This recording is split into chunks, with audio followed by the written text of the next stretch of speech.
Les 30 premières secondes du mariage de Laura ont été les plus silencieuses de sa vie. Pas parce qu'il n'y avait personne. Il y avait 80 invités, toute sa famille, tous ses amis, tous les collègues de son mari, Maxime. Mais personne ne parlait. Le silence était lourd, épais, absolu, comme si l'air lui-même avait été vidé de tout son. Laura est entrée dans la mairie de Nantes au bras de son père. Elle s'attendait à des chuchotements, des « qu'elle est belle », des mouchoirs qui sortent. Rien, le silence, lourd, épais. Son père lui a serré la main. Il n'a pas dit un mot. Elle l'a regardé. Il souriait, mais ses lèvres ne bougeaient pas. Laura s'est assise à côté de Maxime. Maxime lui a pris la main. Il n'a pas dit « tu es magnifique ». Il n'a pas dit « je t'aime ». Il a juste serré. Fort, trop fort. Le maire a commencé la cérémonie. Nous sommes réunis aujourd'hui. Sa voix résonnait dans la salle vide, parce que personne d'autre ne faisait de bruit.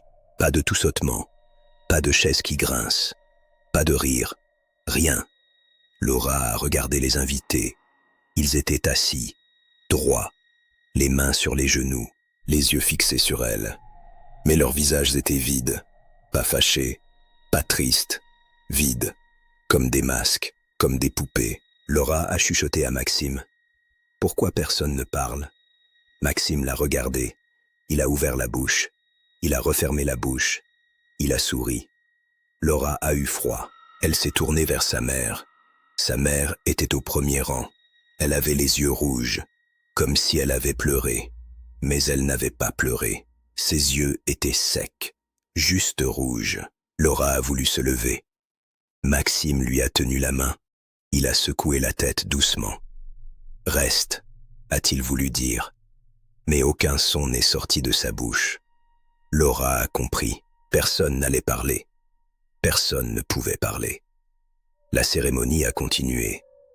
Le maire lisait les articles du Code civil. Sa voix était normale. Mais les invités ne réagissaient pas. Laura a dit « oui ». Sa voix est sortie faible, cassée, comme si elle parlait dans un oreiller. Maxime a dit « oui ». Sa voix était normale. Laura a signé le registre. La plume grattait le papier. C'était le seul bruit avec la voix du maire. Puis la cérémonie s'est terminée. Le maire a dit « je vous déclare unis par les liens du mariage ». Il a souri. Laura a attendu les applaudissements. Rien. 80 personnes assises, immobiles, silencieuses. Maxime l'a embrassée. Ses lèvres étaient froides. Laura a reculé. Maxime lui a pris la main. Ils sont sortis de la mairie. Derrière eux, les invités se sont levés, en silence. Ils ont marché, en silence. Ils sont montés dans leur voiture, sans un mot. Ils sont arrivés à la salle des fêtes, sans klaxon, sans porte qui claque, sans rien. Le vin d'honneur a commencé. Les serveurs versaient du champagne. Les verres tintaient, mais personne ne parlait.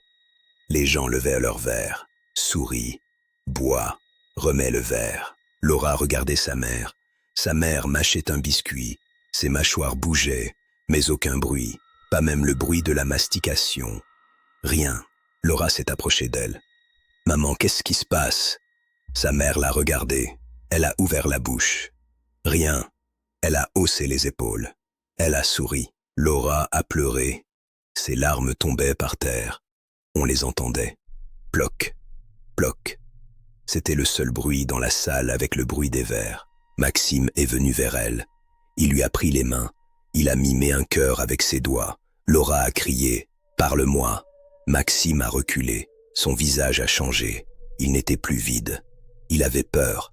Il a pointé sa bouche du doigt. Puis il a montré le plafond. Laura a levé les yeux. Le plafond de la salle des fêtes était haut, très haut. Et dans les coins, il y avait des haut-parleurs, des vieux haut-parleurs gris. Laura ne les avait jamais vus avant. Elle a demandé à Maxime « C'est quoi ces haut-parleurs ?» Maxime a pris son téléphone. Il a tapé un message. Ça a commencé il y a 1 mois. La mairie a installé des nouveaux haut-parleurs pour les annonces. Depuis, personne ne parle plus, seulement quand on est loin de la mairie. Mais ici, dans la salle, trop proche, Laura a lu le message.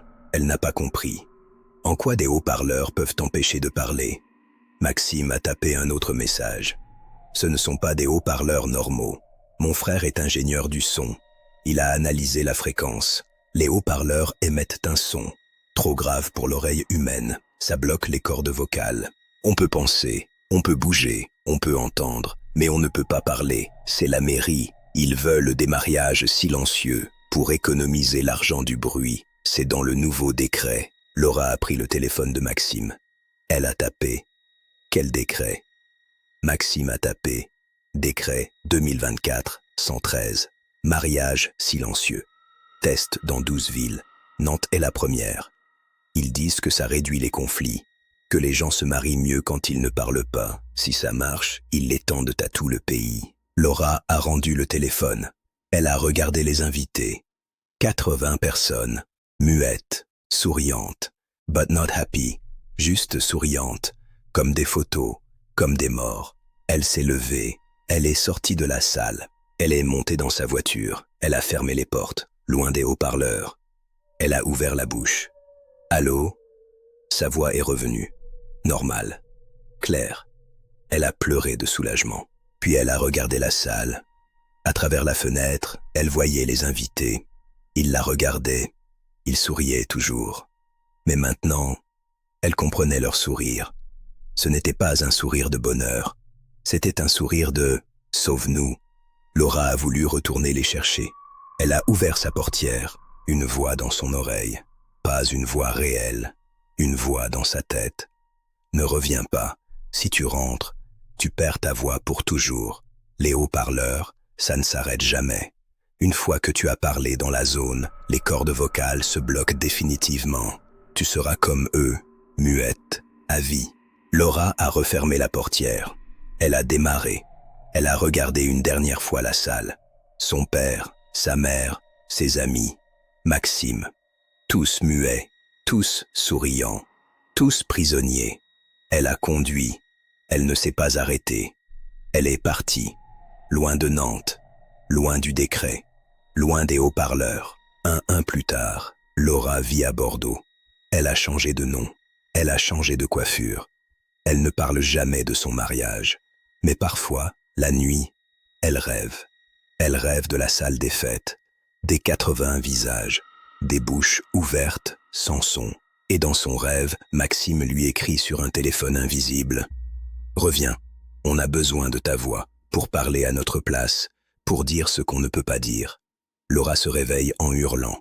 Sa voix fonctionne, pour l'instant, mais elle sait que les haut-parleurs s'étendent, de ville en ville, de mairie en mairie. Bientôt, tout le pays sera couvert. Bientôt, plus personne ne pourra parler, ni au mariage, ni aux enterrements, ni aux naissances. Juste des sourires, juste des regards, juste des téléphones. Laura a acheté un vieux dictaphone.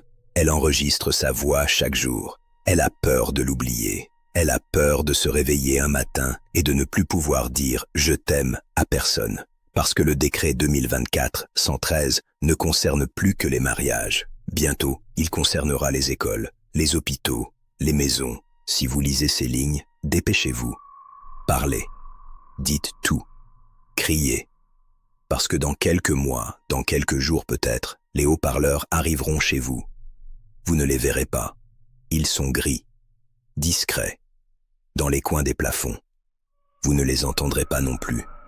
Leur son est trop grave, mais vos cordes vocales, elles, l'entendront. Et un matin, vous ouvrirez la bouche pour dire « bonjour ». Rien ne sortira. Vous sourirez, parce que vous n'aurez plus le choix. Parce que le silence sera la nouvelle norme. Parce que la France entière sera devenue une salle de mariage. Et nous serons tous les invités. Muets, souriants, contents, très contents. Applaudissez. Vous ne pouvez pas parler de toute façon. Alors ne changez pas les paroles et n'oubliez pas la musique effrayante.